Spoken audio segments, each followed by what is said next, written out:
Who will be the next president of the United States? Will it be Donald Trump or will it be Kamala Harris? And what many are asking here in India, as there is talk of a dead heat, is who will be better for India's interests. I'm Barkha Dutt, you're with the Mojo story. Latest polls suggest that Donald Trump is in fact ahead in all key swing states of the United States of America. But this has been an exceedingly close election, and it won't be the popular vote, but the electoral college that will count.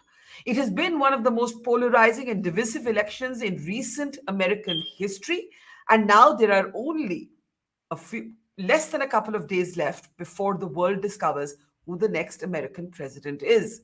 In a moment from now, we'll be talking to a key aide, someone who's often called Donald Trump's favorite Indian American, and we'll be asking him why he's chosen yet again to back Donald Trump and what might the outcome of this US election, whichever way it goes, mean for India's interests. Remember, Kamala Harris also claims some Indian ancestry. And on the Trump side, you have Usha Vance, the wife of J.D. Vance, who's Trump's running mate, who also claims Indian ancestry, or whose family, of course, has links. On both sides, the links are with the southern state of Tamil Nadu. I want to welcome to the program, live now from the United States of America, Shalabh Kumar, who's, of course, the founder of the Republican Hindu Coalition. He's a major industrialist, a major business leader. And as I said, he's often been called Donald Trump's favorite Indian American. He's very, very close to Trump. And it's good to see you. Happy Diwali. It's still festival season, both here and there. Are you think, going to have an extended Diwali when D-Day, when the results come out? What are you feeling about the results? Feeling pretty good. First of all, good morning and or good evening. Feeling pretty good. Actually, if you look at the polls, I compared it to 2016. At this same point in time in 2016, Hillary was 5 to 6 points ahead.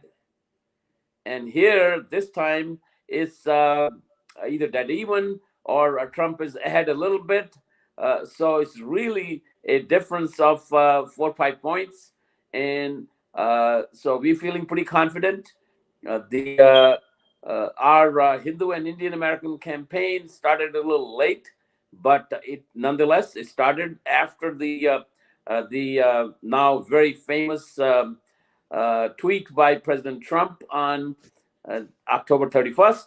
So making his position extremely clear with respect to Hindus all over the world, in Bangladesh, in Canada, so everywhere. So that has given us a lot of fodder. We are doing some educational campaign, a last minute $1 million last 4 days campaign for the battleground states that is laying out the differences between Kamala, who is an Indian, a Hindu in a name only, her policies and what she has done in the past, and a very well-known and proven record of President Trump towards Hindus, as well as economy, as well as relationship with Bharat. He's, of course, a very good friend of, you have the right picture there, of Prime Minister Modi. And so looking forward to next 4 years with a great relationship between the United States and Bharat. A question to you. You said that Kamala Harris is Hindu in name only. And I want to ask you whether this election feels at all tougher from the point of view of the Indian American community, because as I said in my introduction, Kamala Harris has is the daughter of a mother who came from Tamil Nadu. Usha Vance similarly has links to India. But does it feel tougher because, Indian Americans might look at Kamala Harris and say, hey, she's one of our own? It's all in Google. Just Google the record. Google what went on. Google what did uh, raw research wing of Indian intelligence agency said to watch Kamala when Article 370 and 35 were Hmm. repealed. So here was the quote from them. Uh, Kamala has some real radical views with respect to Kashmir, and Hmm. India needs to be very cautious. So she was dead set against Prime Minister Modi. Uh, Hmm. the Article 370 and 35A were repealed with a huge support from almost everybody in India. And however, she was against it. She wanted the continuance of Article 370 and 35A, which penalized particularly Kashmiri women. And so, Hmm. how could she be a champion of women and also Hindus and India? I don't think she's ever watched Kashmir Files. I think probably somebody should show her Kashmir Files and then Hmm. ask her what is her stance on so-called minorities in Kashmir, and she's of course for Azad Kashmir. Hmm. So you're actually saying that Kamala Harris supports separatism in Kashmir. Absolutely. She's been very vocal about it. And it's just not this. If you look at her close advisors, Yeah. I'm not going to name them all here. Even in Joe Biden's cabinet, the closest advisors he had, Joe Biden, of course, is Hilal Pakistan. He is Hmm. very proud of the fact that he's Hilal Pakistan. And of course, Kamala is even more to the left and more radical than Joe Biden. And Hmm. so, if you look at the cabinet, so many people, very influential people, they're all for change. Let's say have a separate state in Kashmir. So that's what they are, and you're known by the people you keep close to you. I'll come in a moment to what the presidency, if it's led by Donald Trump, might mean for the world and for India. But just to the question of women, you said Kamala Harris, protected laws that were discriminatory against women in Kashmir. Donald Trump, the man you back for president, and who has a very good chance, the polls are showing him leading in a lot of the battleground swing states, he has been accused of curtailing the reproductive rights of women in America, the big abortion debate. There's talk that women may swing this vote, and if Kamala Harris wins, it will be because of this one single issue. How do you respond to that? That is a very tough issue. That's a very divisive issue. There is no question Yeah. about that. I think President Trump has taken a very good position on it. United States is 50 states. Different states have different feelings. So let the people of the state decide on this Hmm. issue of abortion, reproductive rights. So let them decide. He is in a way quite open. Uh, so even though the three Supreme Court justices were able to, he appointed, struck down the Roe versus Wade. Yeah. So it's it is a significant issue. I recognize that. We recognize that, and in general, he is going to not only in the Hindu and Indian American women, but women across the board in the United States, he will probably poll close to 55%. So that is an important issue. But I'm comfortable with his stance. Generally in the Hindu philosophy, we say the soul enters the body at the conception. So in general, that is the philosophy. But there is this is a good choice to have the states decide. So, for example, California and New York can decide Hmm. one way, Texas can decide another way, Florida can decide another way. Let the people of the state decide what restrictions they want to place on abortion rights. Okay, so you seem confident that notwithstanding the divisiveness around abortion, women will not turn away from Trump. Before I come specifically to what this might mean for India, do you believe that some of the comments made, in particular at the New York rally, which set off this entire debate around who's garbage, a stand-up comic talking about the Puerto Ricans, then Biden saying something, then Trump and his colleagues wearing sort of those jackets and getting into garbage trucks. What's going on here? This is turning into more like Indian politics. So a lot Yeah. of drama, a lot of drama. Yes. This really doesn't mean a whole lot. It will make some impact. That is, it was not proper of President Joe Biden to say all the supporters of President Trump, including me, I'm not garbage. So, uh, I mean, But do you think the stand-up comic at the Trump rally also went too far because the Democrats say he started it? yes, that's correct. But Yeah. this is, to me, that's all drama. This really not any serious issue on this whole garbage thing. It's going to Yeah. make some votes move, but that's really not any serious issue. Let's talk about policy. Let's talk about taxes. Let's talk about immigration. Let's talk about 10 million people that have crossed the border. Let's talk about open border policy of Kamala.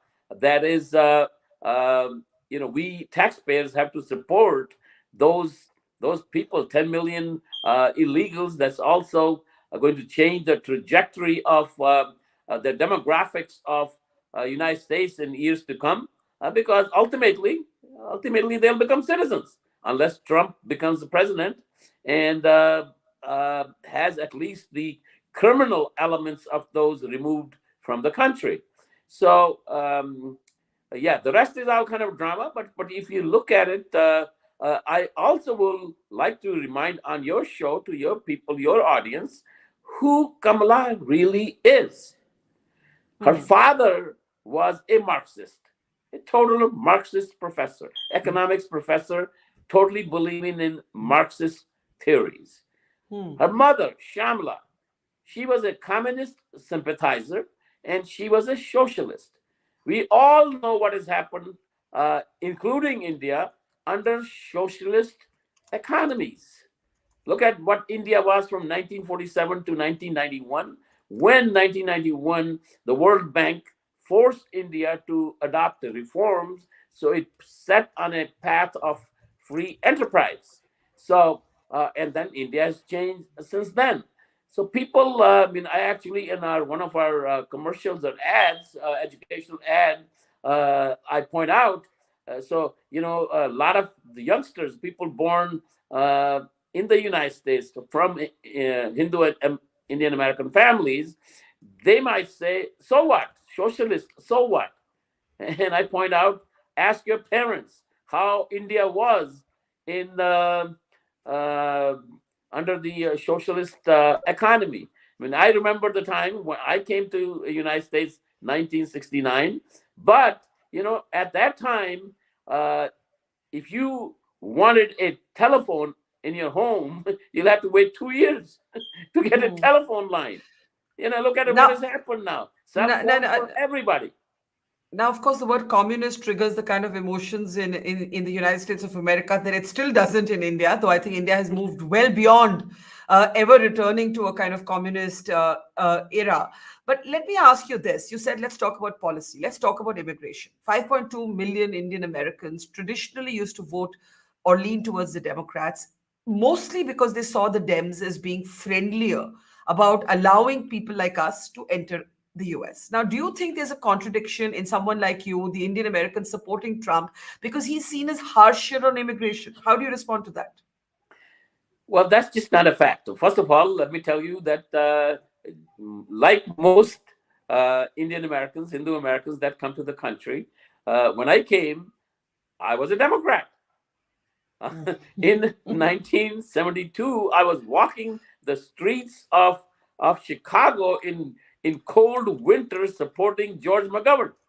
Mhm. So, but as you grow, at that time I was 20 years old, 21 years old, and then things change, and you realize what is the world and life all about. And I was fortunate to have gotten converted to a Republican by President Reagan, at that time Governor Reagan, in 1979. And so, because Mhm. he asked me some very pointed questions, and then you begin to realize that. Now, on question of immigration, uh, the dearest subject to me has been DALCA, Deferred Action on Legal Childhood Arrival. Hmm. Whereas Kamala, Joe Biden, Democrats, they support DACA. They support illegal child arrival, deferred action on them. But if you are legal, you came here legally. Let's say you were 5 years old and your parents were on H1, and even though they are qualified to be a citizen, a permanent resident and citizen of the United States, but the wait time is like 140 years. And so when they become 21, they have to leave the country, or their visa status expires. Now, what has President Trump proposed in that respect? In just one stroke, it solves the entire problem. All people, and they'll apply to almost 100%, just almost 100% of the youngsters of the DALCA kids who graduate from American universities automatically are eligible for green cards. So look at Hmm. that policy. So what uh, President Trump is for merit based, and merit, when it comes to merit, they can be no better than Hindu and Indian Americans. So we love the idea of merit based immigration. What about Indian Americans from other communities? I know you represent the Republican Hindu Foundation. You were the founder of it. You're the chairman of it. What about Indian Americans from other communities? For the others, that is the same thing with respect to Dalka kids. Same thing applies. That's particularly to India, because if you are an immigrant from Nepal, it's a different. You don't have a 140-year wait. But for if you are from India, because of the number of people on H1B that come from India, that's very large number, and the wait there is 140 years. So Hmm. yeah, economic policy, the price is going up by more than 20%. That's applicable to all. When we have to support the let's say all the 10 million 200,000 a month illegals that came across the southern border of the United States, because Kamala was the border czar, and she was in favor of open borders. Anybody wants to come to the United States, come in, and we will take care of you. And who has to take care of it? Is the taxpayer. It doesn't matter whether it's a Hindu, or whether it's a Christian, or whether it's a Muslim. It doesn't matter. Faith does not matter. Taxpayer, Uncle Hmm. Sam, is oblivious to what nationality, what color, what faith, what you have. It's all taxpayers have to pay for the sins of the Joe Biden and Kamala presidency for the last 4 years when it comes to illegal um, entrance in the country. Okay, let me ask you in the end, if Trump does become president, which you're hoping or betting on, what does it mean for the two major conflicts in the world today, which is, we have Israel and Gaza, we have Ukraine and Russia. What do you think? What do you see happening on that front? Uh, very good question. I would say within a week, as far as the Ukraine issue is concerned, will go away. There's going to be Within a some week. resolution. in a Within a week. week. Within a week, it will go away. It's because uh, President Trump is unpredictable in that respect. Putin knows that, and Zelensky knows that. All this 10 million refugees and so much killing, destruction of a country. By the way, my own policy, I somewhat different than President Trump.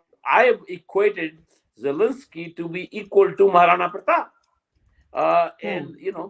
that's he stood for his country, and so in that respect, what is being funded to Ukraine is by the Democrats, by Joe Biden. I support that. In that, I support that. Again, Hmm. he's the Rana Hmm. Pratap of Ukraine, and Hmm.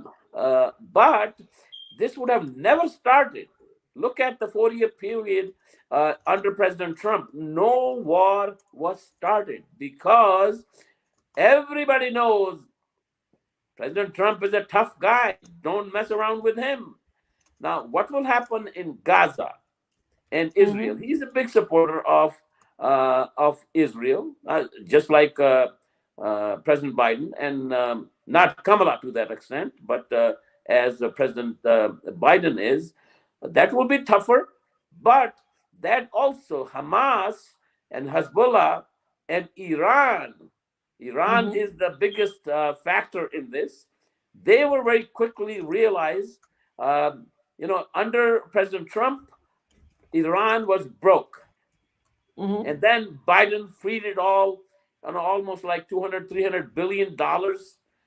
He freed, and Iran became richer again. Sanctions were removed. And so Iran encouraged Hamas to attack Israel.